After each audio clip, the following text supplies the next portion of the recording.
আসসালামু আলাইকুম। ষষ্ঠ শ্রেণীর গণিতের নতুন একটি টিউটোরিয়ালে তোমাদের স্বাগতম।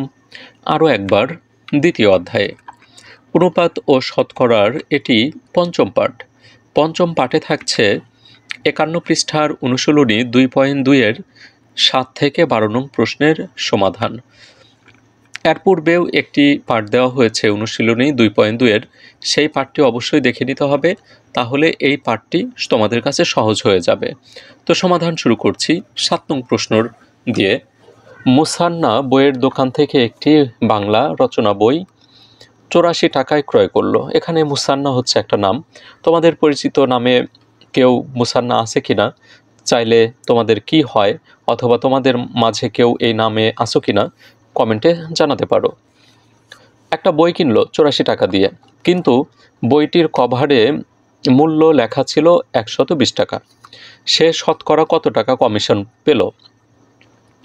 কিছু কিছু বই আছে যেগুলোর গায়েতে একটা মূল্য দেওয়া থাকে, দোকানদাররা সেখান থেকে একটা কমিশন দিয়ে দেয়। সেই কভারে লেখা মূল্যর চেয়ে কম মূল্যে বই বিক্রি করে থাকে। এতে আসলে শিক্ষার্থীরা প্রতারিত হওয়ার সম্ভাবনাই বেশি থাকে। দোকানদার ভেদে এক এক দোকানে এক এক ধরনের কমিশন দিয়ে থাকে, যার কারণে শিক্ষার্থীরা অর্থাৎ যারা বইটা ক্রয় করছে তারা কিন্তু সামান্য হলেও ক্ষতিগ্রস্ত হয়ে থাকে। তো আমরা এখন সমাধান শুরু করব। এই ৮৪ টাকা সে শতকরা কত টাকা কমিশন পেল? শুরু করছি সমাধান ৭ নং প্রশ্নের। প্রথমে ১২০ টাকায় কমিশন। বইয়ের কভারে মূল্য ছিল হচ্ছে ১২০ টাকা, আর বইয়ের মূল্য নিল হচ্ছে বা টাকা নিল হচ্ছে ৮৪ টাকা, ক্রয় মূল্য। এটা ১২০ থেকে ৮৪ বাদ দিলে থাকে হচ্ছে ৩৬ টাকা। তাহলে এই ৩৬ টাকা কমিশন পাচ্ছে ১২০ টাকায়। আমরা এখন এই অঙ্কটা কিন্তু একাধিক নিয়মে করা যায়। আমি পূর্বের টিউটোরিয়ালগুলো বা এই অধ্যায়ের অঙ্কগুলো যে নিয়মে করানোর চেষ্টা করেছিলাম, সেই নিয়মেই এখানে সমাধানের চেষ্টা করছি। ৩৬ টাকা ১২০ টাকার শতকরা, অথবা আমরা লিখতে পারি শতকরা কমিশন, অথবা ১২০ টাকায় কমিশনের পরিমাণ। তো এখানে আমরা এটাই লিখি ৩৬ টাকা ১২০ টাকার শতকরা। তো এখন ৩৬কে ভাগ দেব হচ্ছে ১২০ দ্বারা, আর এই শতকরা নিয়ে আসার জন্য এটার সাথে আমরা গুণন দেব ১০০ ভাগ ১০০। আগের টিউটোরিয়ালে কিন্তু আমরা এই ধরনের অঙ্ক করেছি। এখন কাটাকাটি করো, ১০০ এবং ১২০ আমরা ২০ দ্বারা ভাগ দিতে পারি। ২০ ১০০-র ভিতরে যায় হচ্ছে ৫ বার, ২০-এর ভিতরে ৬ বার। এখন এই ৬ দিয়ে আমরা ৩৬কে ভাগ দিতে পারি। ৬ ৩৬-এর ভিতরে যায় হচ্ছে ৬ বার। ৬ আর ৫ গুণন দাও, ৬ আর ৫ গুণন দিলে আমরা পাই হচ্ছে ৩০।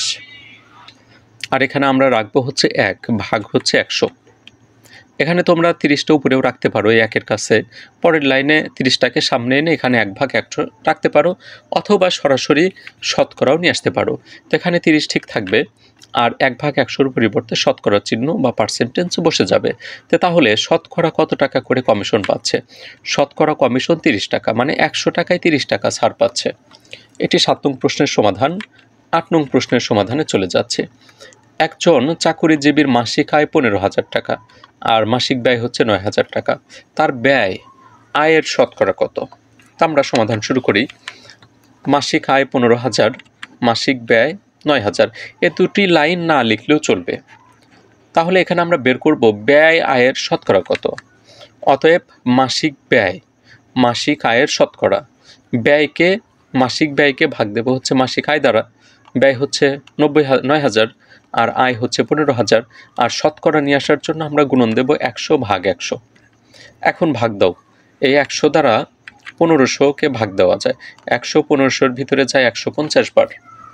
১৫০ দ্বারা ভাগ দেওয়া যায় ৯,০০০-কে। ১৫০ ৯,০০০-এর ভিতরে যায় হচ্ছে ৬০ বার। তাহলে এইটুকু ক্যালকুলেশন করে আমরা পাচ্ছি ৬০, আর এখানে উপরে ১ আছে, তাহলে থাকে হচ্ছে ১ ভাগ ১০০। তাহলে এখানে আমরা ৬০ ঠিক রেখে ১ ভাগ ১০০-র পরিবর্তে পার্সেন্টেজ নিয়ে আসতে পারি। অর্থাৎ তার যে শতকরা ব্যয় সেটা হচ্ছে ৬০%, মানে ১০০ টাকায় ৬০ টাকা হচ্ছে ব্যয়। আমরা উত্তর লিখে নিতে পারি। অতএব নির্ণেয় ব্যয় আয়ের শতকরা ৬০ টাকা। তার মানে শতকরা ৬০ টাকা মানে কি ১০০ টাকায় কিন্তু ৬০ টাকা। চাইলে এখানে তোমরা পার্সেন্টেজও ব্যবহার করতে পারো, যেহেতু শতকরা লেখা আছে এজন্য আর এখানে আলাদা করে পার্সেন্টেজ না দেওয়াটাই উত্তম। পরের প্রশ্নের সমাধান ৯ নং। শোয়েবের স্কুলের মাসিক বেতন ২০০ টাকা, তার মা তাকে প্রতিদিনের টিফিন বাবদ 20 টাকা দেন।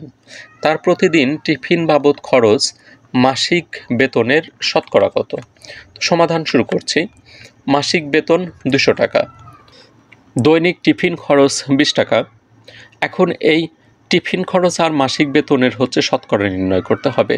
এখানে যদিও অনুপাত ও শতকরার সম্পর্ক দেখাতে বলছে, আমরা যখন শতকরা নির্ণয় করছি তখন কিন্তু অনুপাত করা হচ্ছে আগে। অনুপাত মানে হচ্ছে ভাগ, সেখানে কিন্তু অনুপাতের প্রতিফলন ঘটছে, আর এই অনুপাত থেকে আমরা পরবর্তীতে যাচ্ছি কিন্তু শতকরাতে। টিফিন খরচ মাসিক বেতনের শতকরা, বা আমরা এখানে লিখতে পারি টিফিন খরচ ও মাসিক বেতনের অনুপাত। এখানে মূলত অনুপাত এবং শতকরা একসাথেই করে দেওয়া হচ্ছে। এইটুকু হচ্ছে অনুপাত। টিফিন খরচ ভাগ হচ্ছে 200, এটা হচ্ছে 200 হচ্ছে মাসিক বেতন, এটা অনুপাত। আর শতকরার জন্য সাইডে গুণন দিলাম 100 ভাগ 100। 100 আর 200 ভাগ করা যায়, 100 200-র ভিতরে 2 বার যায়, 2 দ্বারা 20-কে ভাগ দেওয়া যায়, 10 বার যায়। তাহলে এখানে আমরা পাচ্ছি 10 আর এদিকে 1 ভাগ 100, তার মানে শতকরা 10%। নির্ণেয় টিফিন খরচ মাসিক বেতনের শতকরা 10 টাকা, তার মানে মাসিক বেতন যা হবে তার প্রতি 100 টাকার পারপাসে 10 টাকা হচ্ছে টিফিন খরচ। এটাই উত্তর 9 নং প্রশ্নের। পরের প্রশ্নের সমাধান। একটি স্কুলে শিক্ষার্থীর সংখ্যা 800 জন। বছরের শুরুতে 5% শিক্ষার্থী নতুন ভর্তি করা হলে বর্তমানে ওই স্কুলের শিক্ষার্থীর সংখ্যা কত? তাহলে বছরের শুরুতে ছিল 800 জন, মনে করো 800 জন, মনে করার কিছু নাই, এখানে বলাই আছে বছরের শুরুতে ছিল 800 জন, আর বছরের শুরুতে নতুন ভর্তি হলো হচ্ছে 5%। তাহলে বর্তমানে কতজন শিক্ষার্থী আছে? সমাধানের শুরুতে লিখে নিচ্ছি শিক্ষার্থীর সংখ্যা 800 জন। নতুন শিক্ষার্থীর সংখ্যা, নতুন ভর্তি হয়েছে কত পার্সেন্ট? শতকরা 5 জন করে ভর্তি হয়েছে, মানে 800 এর 5%। আমরা এখন পার্সেন্ট তুলে দেব। পার্সেন্ট তুলে দেওয়ার নিয়ম কি? এই 5কে 100 দ্বারা ভাগ, তাহলে 800 এর পরিবর্তে গুণন দিলাম, আর পার্সেন্ট তুলে দেওয়ার জন্য 5কে 100 দ্বারা ভাগ দিলাম। এখন 100 দ্বারা আমরা 800-কে ভাগ দিতে পারি। 100 800-র ভিতরে 8 বার যায়, 8-এর সাথে 5 গুণন দিলে 5-8 40 জন বর্তমান শিক্ষার্থীর সংখ্যা। তাহলে নতুন শিক্ষার্থী ভর্তি হয়েছে 40 জন, আগে শিক্ষার্থী ছিল 800 আর নতুন ভর্তি হলো 40, যোগ দিলে 840 জন। অতএব নির্ণেয় বর্তমান শিক্ষার্থীর সংখ্যা 840 জন। এটি উত্তর। সুপ্রিয় শিক্ষার্থীবৃন্দ, তোমরা কি ষষ্ঠ শ্রেণীর নতুন শিক্ষার্থী যদি হয়ে থাকো তোমরা এই চ্যানেলে, তাহলে তোমাদের কাছে রিকোয়েস্টে থাকবে চ্যানেলটিতে অবশ্যই সাবস্ক্রাইব করে রাখো, যেন পরবর্তীতে তোমরা আরও নতুন নতুন টিউটোরিয়ালগুলো সবার আগে পেতে পারো। পরের প্রশ্ন 11 নং। একটি শ্রেণীতে 200 জন শিক্ষার্থীর মধ্যে 5% অনুপস্থিত ছিল। 5% মানে শতকরা 5 জন অনুপস্থিত। 100 জনে 5 জন অনুপস্থিত। কতজন শিক্ষার্থী উপস্থিত ছিল? উপস্থিত কতজন এটা বের করতে হবে। আমরা আগে অনুপস্থিত কতজন এটাই নির্ণয় করি। মোট শিক্ষার্থী 200 জন, অনুপস্থিত শিক্ষার্থীর সংখ্যা 200 এর 5%। আমরা পার্সেন্ট সরাবো। পার্সেন্ট সরানোর জন্য 5কে 100 দ্বারা ভাগ দেব। 100 আর 200 ভাগ করা যায়, 100 200-র ভিতরে 2 বার যায়, 2-এর সাথে 5 গুণন দিলে 10 জন হয়। তার মানে 200 জন শিক্ষার্থীর মধ্যে 10 জন অনুপস্থিত। তাহলে উপস্থিত কয়জন? 200 থেকে 10 জন বাদ দিলে থাকে হচ্ছে 190 জন। অতএব উপস্থিত শিক্ষার্থীর সংখ্যা 190 জন। সুপ্রিয় শিক্ষার্থীবৃন্দ, আমরা এখন 12 নং প্রশ্নের সমাধানে চলে যাচ্ছি। জাহেদ 10% কমিশনে একটি বই ক্রয় করে। দোকানিকে 180 টাকা দিল, মানে যে 10% কমিশনে একটি বই ক্রয় করে দোকানিকে 180 টাকা দিল। বইটির প্রকৃত মূল্য কত? প্রকৃত মূল্য মানে বইয়ের মুখায় কত টাকা মূল্য দেওয়া ছিল, সে শতকরা কমিশন পাইছে হচ্ছে 10 টাকা। তো সমাধানের শুরুতে এই অঙ্কটা আমি তোমাদের যেভাবে করিয়ে দিচ্ছি এটাই সবচেয়ে সহজ। ভিন্ন কিছু নিয়ম আছে, সেগুলো আমার কাছে জটিল মনে হয়েছে, তোমাদের কাছেও আবার কারো কারো সহজ মনে হতে পারে। তোমরা এই নিয়মটি ফলো করার চেষ্টা করো, কারণ অনুশীলনী 2.1-এ আমরা এই ধরনের অঙ্ক ইতিমধ্যে করে এসেছি। বইয়ের প্রকৃত মূল্য 100 টাকা হলে ক্রয় মূল্য, এখানে ফলাটা দিয়ে নেবা, বইয়ের প্রকৃত মূল্য 100 টাকা হলে ক্রয় মূল্য 10 টাকা হচ্ছে কমিশন পাবে। যে বইয়ের দাম 100 টাকা সেখান থেকে 10 টাকা বাদ যাবে, তাহলে বের হবে হচ্ছে 90 টাকা। মনে করি বইটির প্রকৃত মূল্য ক টাকা। এই যে 100 টাকা, যে 180 টাকা যে বইটার দাম নিল, ওইটার প্রকৃত মূল্য ক টাকা ধরে নিলাম। এখন আমরা অনুপাতে লিখতে পারি প্রশ্ন মতে ক/180। ক হচ্ছে প্রকৃত মূল্য আর 180 হচ্ছে ক্রয় মূল্য। এখানেও দেখো আমাদের দুটি মূল্য আছে, 100 হচ্ছে প্রকৃত মূল্য আর 90 হচ্ছে ক্রয় মূল্য। আমরা দুটা অনুপাত পাচ্ছি আর এই দুটি সমান অনুপাত। এখন অনুপাত তুলে দিয়ে আমরা কি নিয়ে আসতে পারি? ভাগ চিহ্ন নিয়ে আসতে পারি। ক ভাগ 180 সমান 100 ভাগ 90।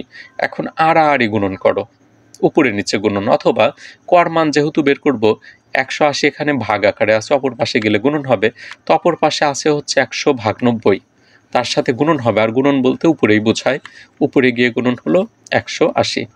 90 দ্বারা 180কে ভাগ দিলে যায় হচ্ছে 2 বার, 100-র সাথে 2 গুণন দিলে আমরা কর মান পাচ্ছি 200। অতএব বইটির প্রকৃত মূল্য 200 টাকা। সুপ্রিয় শিক্ষার্থীবৃন্দ, এই টিউটোরিয়াল এই পর্যন্তই থাকবে। পরবর্তীতে হাজির হব 51 পৃষ্ঠার 13 নং সৃজনশীল প্রশ্নের সমাধান নিয়ে। আর সেই টিউটোরিয়ালটি যদি তুমি সবার আগে পেতে চাও এবং বুঝতে চাও যে আমি ভিডিওটির সমাধান দিয়েছে কিনা, অঙ্কটির সমাধান দিয়েছে কিনা, তাহলে অবশ্যই তোমাকে চ্যানেলটিতে সাবস্ক্রাইব করে রাখতে হবে। বিদায় নিচ্ছি, আর তোমার স্কুলের নামটি আমাদের সাথে শেয়ার করতে ভুল করো না। সবাই ভালো থাকো, সুস্থ থাকো। আল্লাহ হাফেজ।